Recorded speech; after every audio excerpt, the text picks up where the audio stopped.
Queridos irmãos, graça e paz do Senhor Jesus.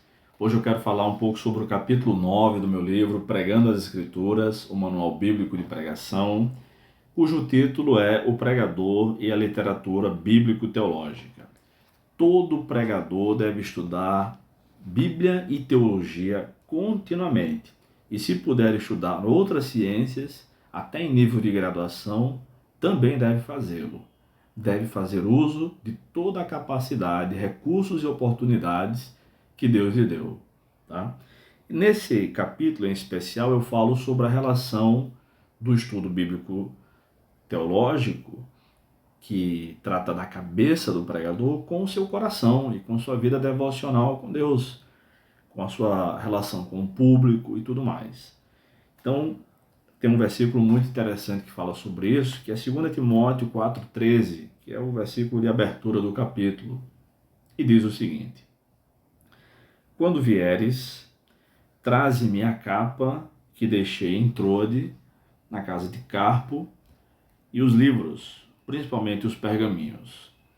É a última carta canônica de Paulo, 2 Timóteo. Depois disso, provavelmente, meses depois, ele deve ter sido executado. Ali por volta do dia 25 de janeiro do ano 68 depois de Cristo.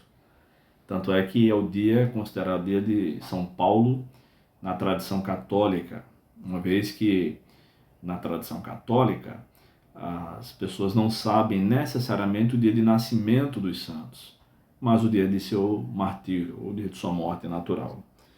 E velho, doente, abandonado, com medo do frio, porque o inverno se aproximava, ele estava preso em Roma, e em Roma chega a nevar no inverno.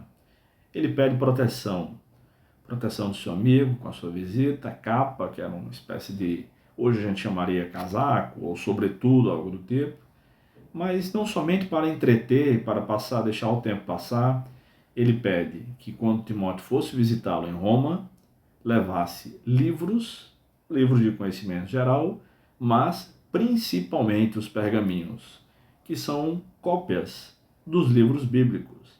Ele precisava meditar.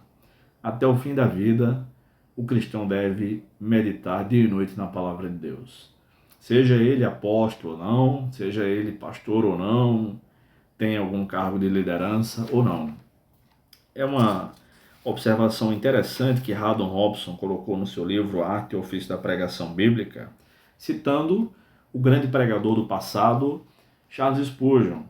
E ele diz o seguinte sobre Spurgeon: Charles Spurgeon usou uma pista desse texto quando observou: até mesmo o apóstolo precisa ler. Ele é inspirado e ainda assim quer livros. Ele viu o Senhor e ainda assim quer livros. Ele foi arrebatado ao terceiro céu e ouviu coisas que são ilícitas ao homem proferir. Porém, ele quer livros. Ele escreveu uma das principais partes do Novo Testamento e ainda assim quer livros. E Haddon Robson completa a sua citação dizendo o seguinte: Paulo não tinha mais sermões para preparar ou cartas para escrever, mas precisava continuar lendo. A vida, ainda que a vida o estivesse abandonando, Paulo precisava de seus livros. É impressionante a quantidade de pregadores que eu encontro nos seminários teológicos por onde passo, que não estão preocupados com os livros, com o estudo bíblico, sistemático, metódico, diário, rotineiro, e querem pregar coisas que não sabem. Ninguém pode dar aquilo que não tem. Isso é o óbvio do óbvio, mas muitas vezes o óbvio precisa ser dito.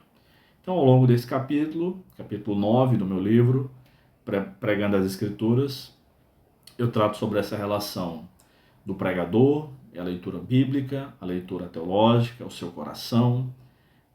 No capítulo anterior eu falei especificamente sobre oração, mas aqui sobre leitura e estudo bíblico. São indispensáveis. Qual é mais importante? Eu diria que são como as asas de um avião. Quando nós estamos a 3 quilômetros de altura da superfície, cerca de 9.000 pés, voando num voo de cruzeiro, né? Num voo comercial a mais ou menos 800 km por hora, a gente quer que as duas asas funcionem bem, que os dois motores funcionem bem. Quando a gente passa por uma turbulência lá em cima, o avião treme bastante, mas passada aquela zona de calor que provoca as turbulências, esse tipo de turbulência, a gente fica mais satisfeito, mais tranquilo. Embora esse tipo de turbulência não derrube aeronaves, até porque são 800 km por hora, vai passar rápido, a gente quer que as duas asas estejam bem, estejam inteiras, porque a turbulência pode não derrubar alguém, mas a quebra de uma das asas pode derrubar o avião. Que Deus nos abençoe, continue conosco, compartilhe essa mensagem e até a próxima.